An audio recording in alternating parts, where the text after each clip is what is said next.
तो आइए आज मैं आपको एक बड़ी ही प्रचलित एवं पूर्ण सत्य कहानी सुनाऊंगा जो कि साईं बाबा की है। तो क्या आप जानते हैं कि साईं बाबा के व्रत क्यों किया जाता है और इसकी क्या कहानी है, इस व्रत से क्या लाभ मिलता है?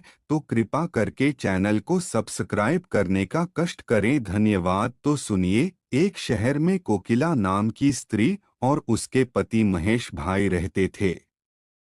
दोनों का वैवाहिक जीवन सुखमय था। दोनों में आपस में स्नेह और प्रेम था।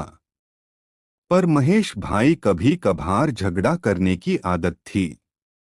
परंतु कोकिला अपने पति के क्रोध का बुरा न मानती थी। वह धार्मिक आस्था और विश्वास वाली महिला थी। उसके पति का काम धंधा भी बहुत अच्छा नहीं था।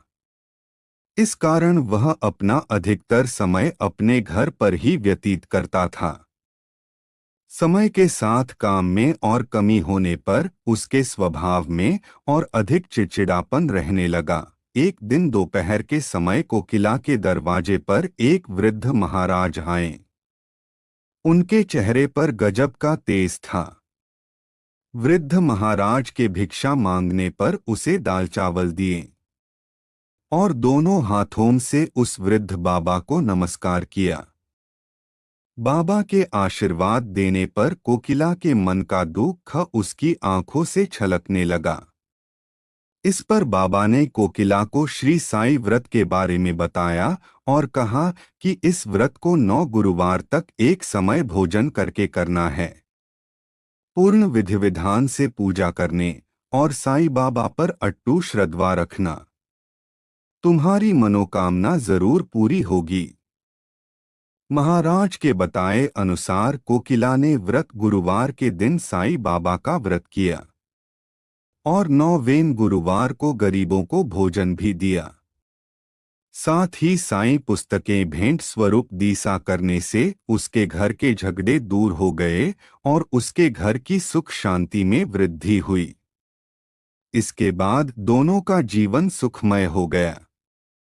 एक बार उसकी जेठानी ने बातों बातों में उसे बताया कि उसके बच्चे पढ़ाई नहीं करते, यही कारण है कि परीक्षा में वे फेल हो जाते हैं।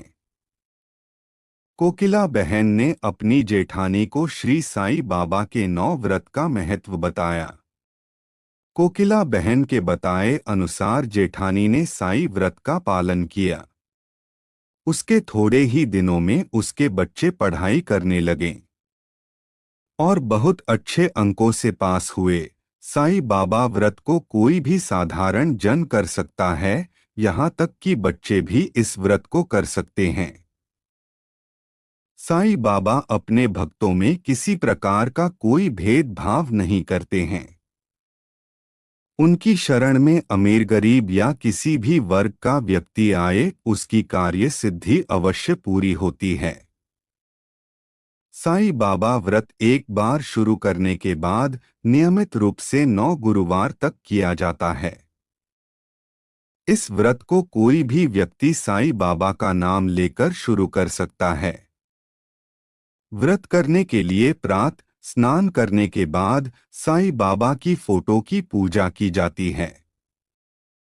साईं बाबा की फोटो लगाने के लिए सबसे पहले पीले रंग का वस्त्र बिछाया जाता है। इस पर साईं बाबा की प्रतिमा या फोटो लगाई जाती है। इसे स्वच्छ पानी से पोंछकर इस पर चंदन का तिलक लगाया जाता है। साईं बाबा की फोटो पर पीले फूलों का हार चढ़ाना चाहिए। अगरबत्ती और दीपक जलाकर साईं व्रत की कथा पढ़नी चाहिए और साईं बाबा का स्मरण करना चाहिए। इसके बाद बेसन के लड्डुओं का प्रसाद बांटा जाता है। इस व्रत को फलाहार ग्रहण करके किया जा सकता है या फिर के समय में भोजन करके किया जा सकता है। इस व्रत में कुछ न कुछ खाना जरूरी है। भूखे रहकर इस व्रत को नहीं किया जाता है। इस प्रकार व्रत करने के बाद 9 गुरुवार तक साईं बाबा के मंदिर जाकर दर्शन करना भी शुभ रहता है।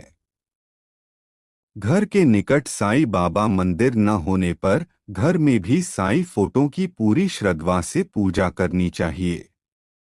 किसी भी स्थान पर हो, व्रत की संख्या 9 होने से पूर्व इसे मध्य में नहीं छोड़ना चाहिए। शिरडी के साईं बाबा के व्रत की संख्या 9 हो जाने पर अंतिम व्रत के दिन 5 गरीब व्यक्तियों को भोजन और सामर्थ्य अनुसार दान देना चाहिए।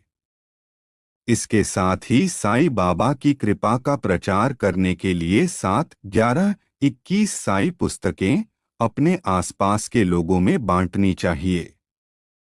इस प्रकार इस व्रत को समाप्त किया जाता है। भारत प्राचीन काल से ही धार्मिक आस्था और पूजा उपासना में विश्वास करने वाला देश रहा है। यहाँ कई धर्म और वर्ग और संस्कृतियां अलग अलग होकर भी एक साथ रहती हैं। इसके साथ ही भारत में अनेक संत महापुरुषों ने जन्म लिया। कई संतों के द्वारा किए गए चमत्कार आज भी चर्चा का विषय रहे हैं।